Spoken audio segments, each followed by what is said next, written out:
इस भारत देश के अंदर बहुत सारे ऐसे संप्रदाय हैं, वो लोग गणेश जी का भी पूजन नहीं करते हैं। महादेव को तो भी छोड़ दिया है, शिव का आराधन भी छोड़ दिया है, लेकिन बहुत लोग ऐसे हैं कहते हम सनातनी हैं। सागर है संभड़ा तो नहीं भाई, बिल्कुल कहते हम सनातनी हैं, लेकिन हमारे सनातन में तो गणेश के बिना हमारा कोई सनातन का प्रारंभ नहीं होता, और गणेश की पूजा नहीं। भारत देश का भाग्य कहो कि दुर्भाग्य कहो, हमारे देश में 20,000 से ज्यादा संप्रदाय हैं। इतनी विचारधारा, इतनी विचारधारा, इतनी विचारधारा, लेकिन उनको पता नहीं सनातन में हमारे गणेश के बिना कोई हमारा कार्य का प्रारंभ नहीं रहता। भगवान गणेश ही हमारा प्रारंभ है। सिर्फ विघ्नहर्ता देव नहीं है, मंगल करता भी है। लोग कहते हैं गणेश जी हमारे विघ्न को हरते हैं, ऐसा नहीं, विघ्नों को भी हरते और मंगल भी करते हैं। सर्व मंगल करने वाले भगवान गणेश हैं। कोई बात नहीं, आपके घर में अन्य देवी देवताओं की पूजा ना हो, लेकिन गणेश जी तो हमारे होने ही चाहिए।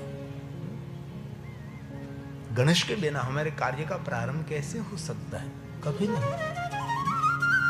हमारा आचार्य कोई पूजा का प्रारंभ कराते हैं तो वे गणेश की वंदना तो पहले होती है। गणेश की वंदना के बिना कभी कोई कार्य का प्रारंभ ही नहीं रहते। गणेश का तो पहले पूजन करते हैं। वैदिक परंपरा में कोई भी आचार्य भगवान, कोई भी देवी देवताओं की पूजा करे, इससे तो पहले गणेश जी की याद, गणेश जी को प्रणाम, उसका आवाहन करे, उसका पूजन करे, उसका अर्चन करे, श्री गणेशाय करे। प्रियपति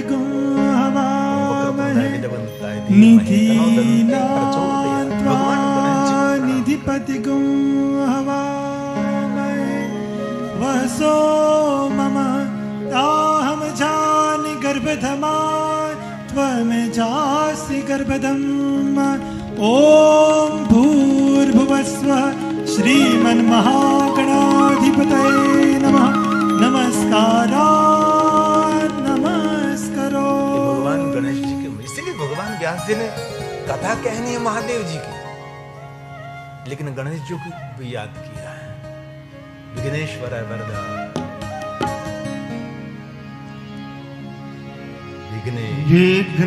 विघ्नेश्वराय वरदान। दुनिया का सभी वरदान देने में समर्थ है ये भगवान गणेश जी। विघ्नों को तो हरने वाला है, हाथी का मस्तक है नागान है, ऐसे भगवान गणेश जी। अभी नहीं बोलना है, लेकिन नित्य द्वादश गणेश जी के स्तोत्र का पारायण करना चाहिए, पाठ करना चाहिए। प्रणम्यम शीर्षादेव गौरी पुत्र विनायकम भक्तवासम नित्य कामायु सिद्धि प्रथम कर्तुम दक्षिक दंतम द्वितीयकम, ऐसे निरंतर विघ्न के हरता देव है। विघ्नेश्वर वरदाय, विघ्नेश्वराय वरदाय सुरप्रियाय लंबोदराय सकलाय जगहिताय नागाननाय श्रुतियज्ञ विभूषिताय गौरीसुताय गणनाथ नमो नमस्ते। गौरीसुताय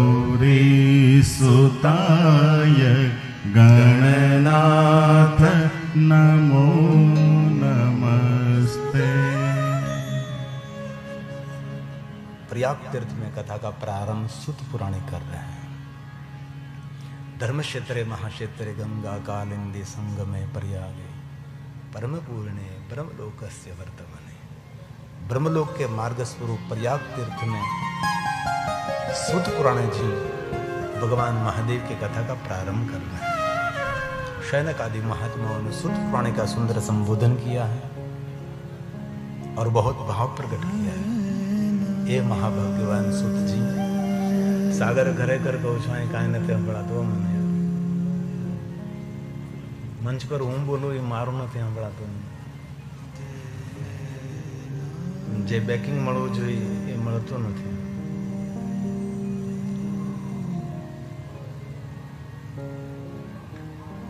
कथा वक्ता से नहीं, कथा श्रोता से प्रारंभ हो रहे हैं. हे सुत पुराण जी, आप महान भाग्यवान हैं. हमारी तरफ से हम भाव प्रकट करते चिरंजीव भव, सुखी भव. अब प्रयाग तीर्थ में कथा का प्रारंभ होने जा रहा है. सुत पुराण का सुंदर संबोधन किया. सूत सूत महाभाग चिरंजीव सुखी भव. वक्ता नहीं बोल रहा है, कथा सुनने वाले सभी ऋषि मुनि भाव प्रकट करते हैं. और कथा श्रवण करने वाले, कथा कहने वाले सुत पुराण के प्रति भाव प्रकट करके आशीर्वाद दे रहे हैं. चिरंजीव भव, लंबे समय तक आप धरती पर रहो, सुखी भव. जगत में आपको सबको सुख मिले, ऐसा हम भाव प्रकट करते हैं. कितनी सुंदर बात. ज्यादातर हम देखते हैं वक्ता सबको आशीर्वाद देते रहते हैं, खबर नहीं कहां से लाते होगे. लेकिन नहीं, कथा सुनने वाले श्रोता वक्ता को आशीर्वाद देते हैं. हम सब आपके मुख से कथा श्रवण कर रहे हैं, तो कथा सुनते सुनते हम आपके प्रति अहोभाव प्रकट करते हैं. आपका शुभ हो, आपका मंगल हो. अब हम सबको कथा सुना रहे हैं. इसलिए सभी महात्माओं ने सुत पुराणे को कहा, हे सुत पुराणे जी, हमारी तरफ से हम भाव प्रकट करते हैं. आप महाभाग्यवान हैं. और महादेव की जो कथा सुनता है, कहता है, उनको भाग्यवान नहीं कहते, उसको महाभाग्यवान ही कहते हैं. और महादेव के साथ जो है सब कुछ महाशब्द से संबोधित है. भगवान शिव जी की पूजा नहीं करते, भगवान शिव जी की महापूजा करते हैं. हम शिव जी की आरती नहीं करते, शिव जी की महाआरती करते हैं. भगवान शिव जी को अर्पण किया गया नैवेद्य, उनको हम प्रसाद नहीं कहते, उसको ही महाप्रसाद कहा जाता है. और भगवान महादेव की कथा अद्भुत नहीं है, महाअद्भुताम कथा. कथा सुनने से पुण्य नहीं मिलता, महापुण्य मिलता है. और भगवान शिव जी की रात्रि नहीं, भगवान शिव जी की महाशिवरात्रि है. आज त्रयोदशी है, जो हर मास में शिवरात्रि पड़ती है. कल सोम प्रदोष था और आज शिवरात्रि है. 12 मास में एक बार जो आती है उसको महाशिवरात्रि कहते हैं. और हर मास में जो पड़ती है उसको शिवरात्रि कहते हैं, जो कृष्ण पक्ष में रहती है, शुक्ल पक्ष में नहीं. हमारा दक्षिण भारत और गुजरात अमास के दिन हमारा मास पूरा हो जाता है. शुक्ल पक्ष में हमारा मास शुरू होता है. इसलिए कभी कभी ऐसा लगता है कि 15 दिन ही लोग आगे चलते हैं. पूरा उत्तर भारत, हमारा पवित्र श्रावण मास 15 दिन पीछे शुरू होता है, हमारे 15 दिन आगे वो लोग श्रावण मास शुरू कर देते हैं. गुजरात, महाराष्ट्र, दक्षिण भारत उसके साथ चलते हैं. इसलिए हमारा अभी कार्तिक मास शुरू है. और कार्तिक मास की शिवरात्रि हमारे लिए यहाँ क्या परंपरा है मुझे पता नहीं, लेकिन हमारी कार्तिक मास की ये पहली त्रयोदशी रहेगी और ये शिवरात्रि रहेगी. आद्र नक्षत्र माक्षर मास हमारे गुजरात में माक्षर मास में पड़ता है, लेकिन अलग अलग सबकी गिनती रहती है.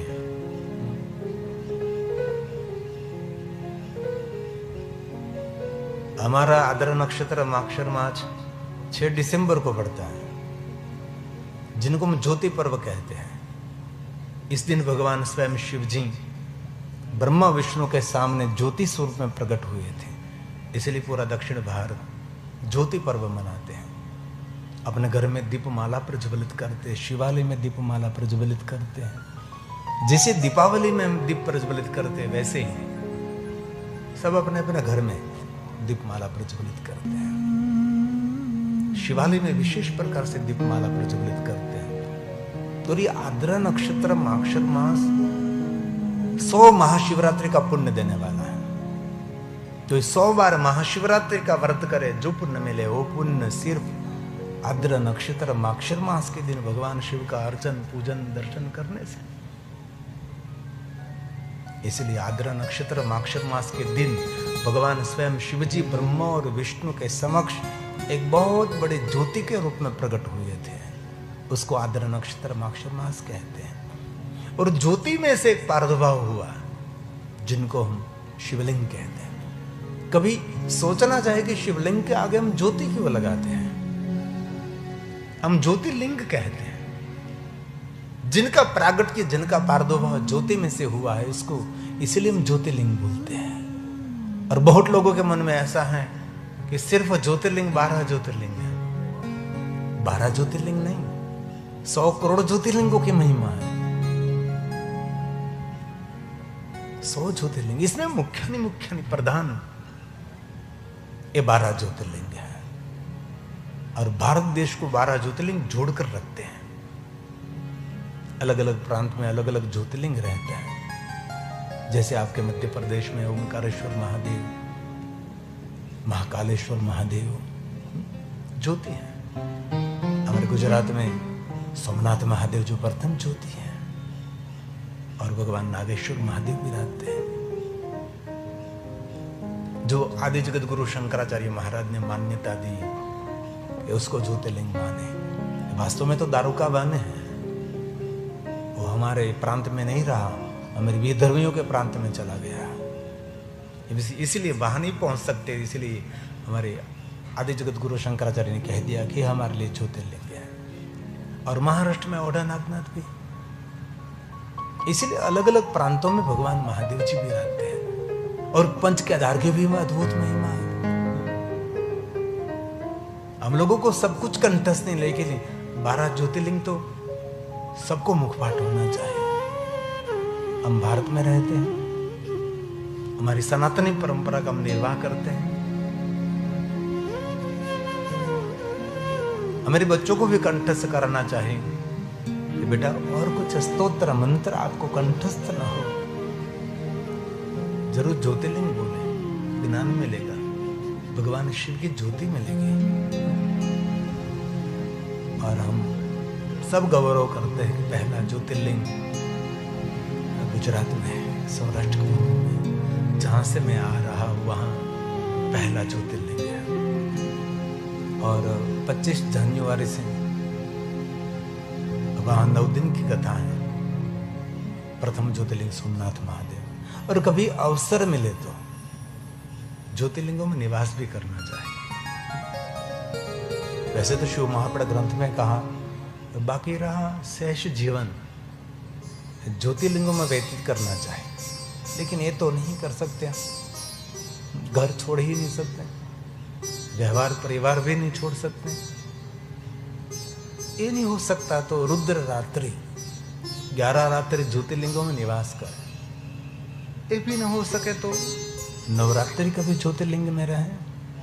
ये भी न हो सके तो सप्तरात्रम, पंचरात्रम, त्रिरात्रम, एक रात्रि भी ज्योतिर्लिंग में जो रहता है। बिल्कुल बने, बिल्कुल सागर मुझे सुनाई नहीं देता।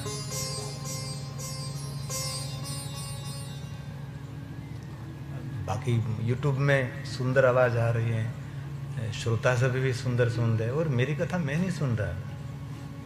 और अपनी कथा वक्ता को सुनना चाहिए ना, तो स्वयं सुनता है तो उसको कहने में एक आनंद आता है। तो मैं आशावादी हूं आप सबको ज्योतिर्लिंग स्तोत्र कंठस्थ है।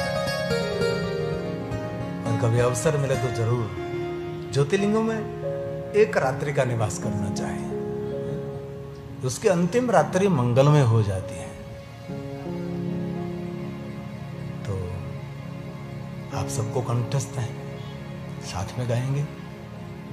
नहीं कंठस्थ है तो घबराने की कोई जरूरत नहीं है, लिप मोमेंट करें। जो कि यहां से मुझे आप स्पष्ट नहीं दिखाई दे रहे, जो कि इतनी मेरे सामने लाइट है, इसीलिए अंदाज रहता है कि सब बैठे हैं, लेकिन मंच पर इतना लाइटिंग रहता है तो ये भी कम है।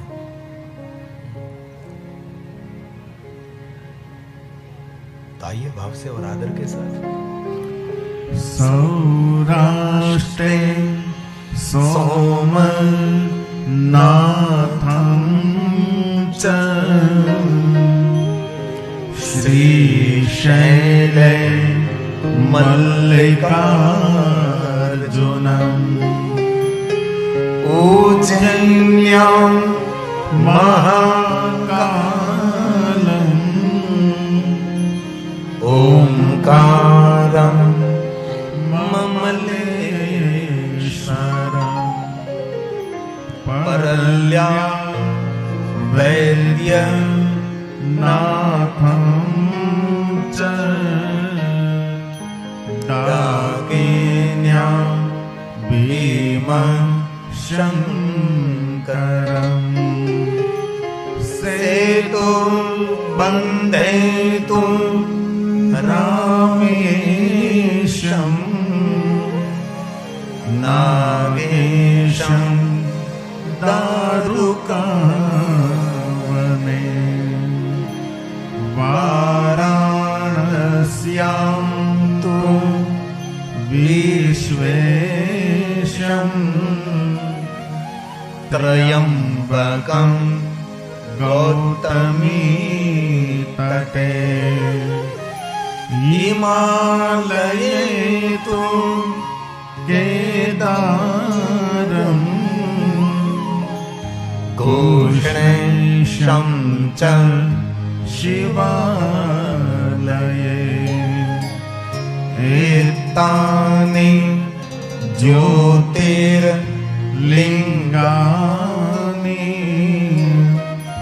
सायं प्रातः पठे नरः सप्त जन्म कृतं पापं स्मरणेन विनाश्यति स्मरणेन विनाश्यति। इसलिए कुछ भी न हो सके तो सिर्फ 12 ज्योतिर्लिंग को याद करें, और हम सबको कंठस्थ रहता है। तो प्रयाग तीर्थ में सभी महात्माओं ने सूत पुराण जी को कहा कि हे सूत पुराण जी, आप महाभाग्यवान हैं, हम सभी आपके प्रति सुखी भव, आपके लिए सुखी की कामना करते हैं। क्यों? आपके मुख से हम महादेव की कथा का श्रवण करते हैं। अब कथा का प्रारंभ होने जा रहा है। सूत पुराण का सुंदर संबोधन किया। सूत सूत महाभाग चिरंजीव सुखी भव यस्रा वयसि नस्तात शंकरो परमं कथा शंकरो परमं कथा। मनुष्य मात्र को शांति देने वाले भगवान शिव जी की आप कथा कहें। और बहुत गौरव से कहता हूं, विश्व में एक महादेव ऐसे देव हैं, सबको शांति का दान करते हैं। जिनको शांति चाहिए, शम करो तो शंकर, शांति के दाता शिव, जो स्वयं शांत रहता है। भगवान महादेव के पास इतना बड़ा सामर्थ्य है, पूरे शिव जी के जीवन में देखना, कहीं महादेव के जीवन में उपद्रव नहीं है, कहीं उछल कूद नहीं है, और हमारे पास कुछ भी नहीं, तो अभी हमारे जीवन में कितना उपद्रव रहता है, कितने उछल कूद रहती है। थोड़ा सा पद मिल गया, थोड़ी सी पदवी मिल गई, थोड़ा सा ज्ञान, थोड़ी सी विद्या मिल गई, थोड़ा सा धन वैभव मिल गया, उपद्रवी मनुष्य हो जाता है। पूरे विश्व का सर्जन करने वाले स्वयं शिव हैं, लेकिन कितना शांत रहने वाला देव है। अब महादेव के पास से क्या सीखेंगे? गांजा दूतरा भांग पीने के लिए? महादेव के पास से सबसे बड़ी बात सीखनी है तो शांत रहना सीखे। नारद जी ने भगवान श्री हरि विष्णु जी को पूछा कि श्री हरि, शांति के लिए मुझे क्या उपाय करना चाहिए, आप मुझे कहो। तब भगवान श्री हरि ने एक ही बात कही, जप हो जाए शंकर सतनाम। शिव जी के भजन के बिना किसी को शांति मिले नहीं, और किसी को शांति मिलने वाली भी नहीं। जिनको अपने जीवन में शांति चाहिए वो महादेव का भजन करें। स्वयं शांत रहने वाला देव और सबको शांति का दान करने वाला देव। इसलिए महादेव के लिए हम बोलते हैं ना, शांताकार, शांत स्वरूप भगवान शिव, एकदम शांत रहने वाले, कहीं उग्र नहीं, क्रोधावतार नहीं, करुणा का अवतार है, ये महादेव है। इसलिए हम रोज बोलते हैं भगवान के सामने, शांताकारं शिखर शयनम्। शिखर पर शयन करने वाला भगवान महादेव है। इसलिए महादेव के लिए हम ऐसा सोचेंगे कि भगवान शिखर पर सो रहे हैं, नहीं नहीं, विद्वानों ने उसका सुंदर अर्थ किया है। भगवान शिव जी सभी बातों में शिखरस्थ हैं, और शिव की बराबरी करने वाला दुनिया में कोई देव नहीं है। निर्मितवता कुछ भी ऐसा निर्माण नहीं हुआ है जो शिव जी की बराबरी कर सके। कोई भी मार्ग में देखो शिव जी शिखरस्थ है, ध्यान मार्ग में देखो शिव जी शिखरस्थ है, ज्ञान मार्ग में देखो शिव जी शिखरस्थ है, विद्या मार्ग में देखो, तप मार्ग में देखो, योग मार्ग में देखो, उदारता में देखो, करुणा में देखिए जरा, पारिवारिक परिवार में देखिए, शिखरस्थ है। शिव जी जैसा परिवार किसका हो सकता है? जिनका पूरा परिवार वंदनीय है, प्रणम्य है, जिनका पूरा परिवार पूज्य है, ऐसा महादेव का दिव्य परिवार है। सभी बातों में शिखरस्थ शिव है। ध्यान मार्ग से लेकर, योग मार्ग से लेकर, ज्ञान मार्ग से लेकर, तप मार्ग, और वक्तव्य का जहां बात आती है, अत्र वक्ता महादेव लगे कहन हरि कथा रसाला। वक्तव्य देना है तो उनमें भी शिखरस्थ है। शिव जैसा वक्तव्य कोई नहीं दे सकता। और श्रोताओं की बात आवे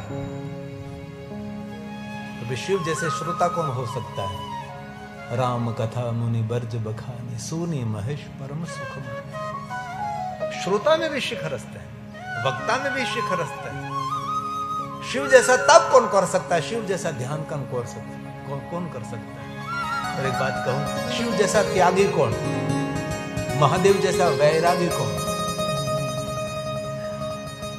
कोई भी बात में आप देखिए जरा, सभी मार्गों में शिव जी शिखरस्थ है, और शिव की बराबरी करने वाला दुनिया में कोई नहीं। इसलिए हम शिव जी को देव नहीं कहते, हम शिव जी को देवों का देव महादेव कहते हैं।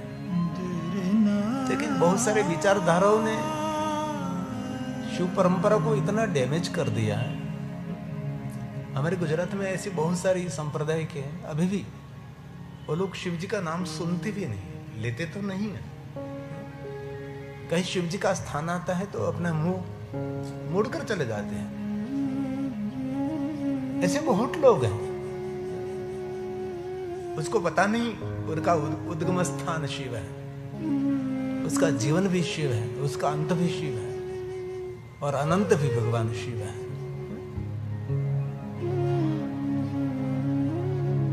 जिन इष्ट की उपासना करते हैं उनका इष्ट भी महादेव का परम भक्त है। जिनकी साधना, जिनकी उपासना उन संप्रदाय में हो रही है, वो भी गर्जना करके कहते रहे कि मेरे पास जो सामर्थ्य है, साम्राज्य है, भगवान शिव जी की भक्ति का फल है। लेकिन इतनी संकुचितता महादेव के प्रति, पता नहीं उसका क्या वलन है। इसीलिए शिव एक ऐसे देव हैं हमारे जीवन में सब प्रकार की प्रेरणा देने वाले शिव हैं। इसीलिए शिव जी की बराबर है, शिव समान कोई दाता नहीं। उदारता में भी महादेव जैसे कौन हो सकता। इसलिए वो रोज महादेव को कहते शांताकार, शांत स्वरूप भगवान शिव है और सबको शांति देने वाला महादेव है। और सभी शिव भक्तों के मुखपाठ रहता है, सबको कंठस्थ रहता है। शांताकारं शिखर शयनं नीलकंठं सुरेशं। जिनका कंठ नील वर्ण है, सभी देवताओं के ईश्वर हैं महादेव। विश्वाधारं स्फटिक सदृशं गौरवर्ण शुभांगं गौरीकान्तं त्रिनयनं। हे महादेव, हे महादेव, हे महादेव। योगी विद्यानि गम्यं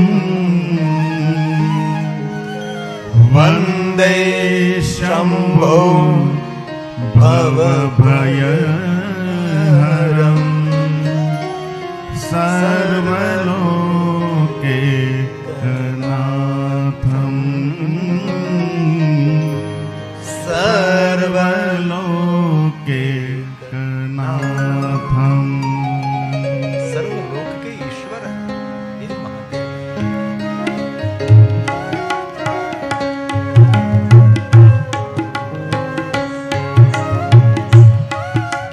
हे महादेव, हे महादेव, हे महादेव।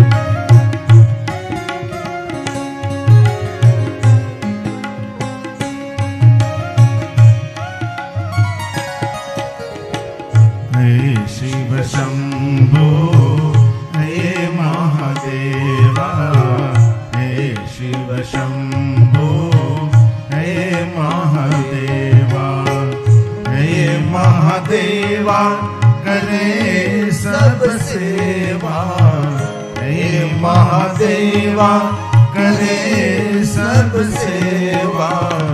हे शिव शंभो, हे महादेवा, हे शिव शंभो, हे महादेवा। हे महादेव, हे महादेव।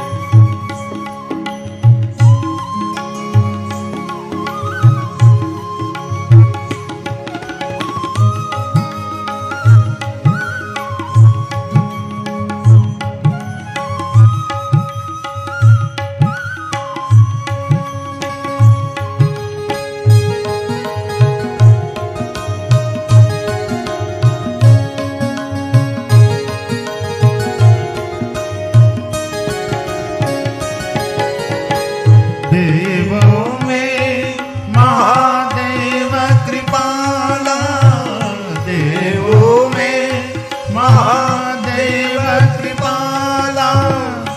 दया करे शिव दीन दयाला, दया करे शिव दीन दयाला। हे शिव शंभो,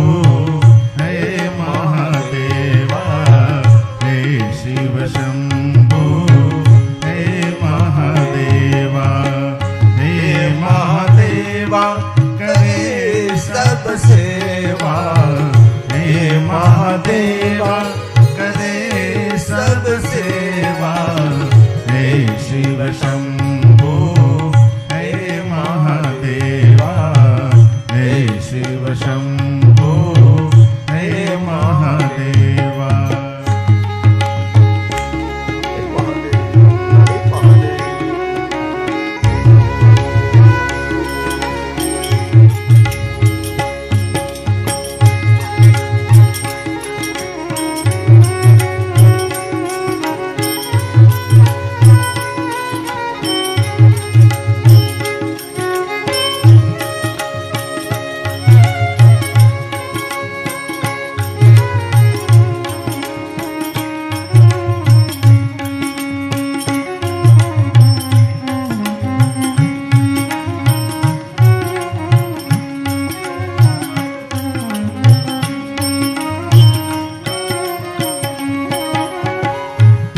दर्शन को नैना तरसे, तेरे दर्शन को नैना तरसे, दर्श दिखा दो हे भोले बाबा, दर्श दिखा दो हे भोले बाबा, हे शिव शंभो हे महादेवा, शिव शंभो हे महादेवा, हे महादेवा करे सब सेवा, हे महादेवा करे सब सेवा, हे शिव शंभो हे महादेवा, हे शिव शंभो हे महादेवा।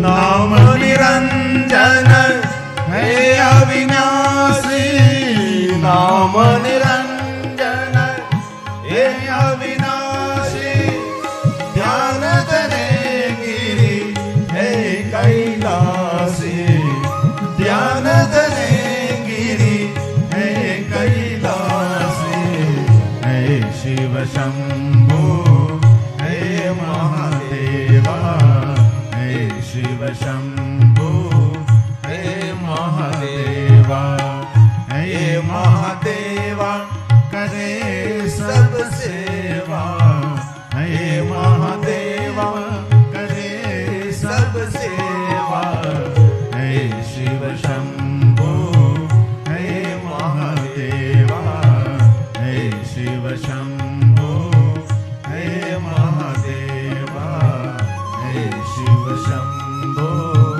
हे महादेवा, हे शिव शंभो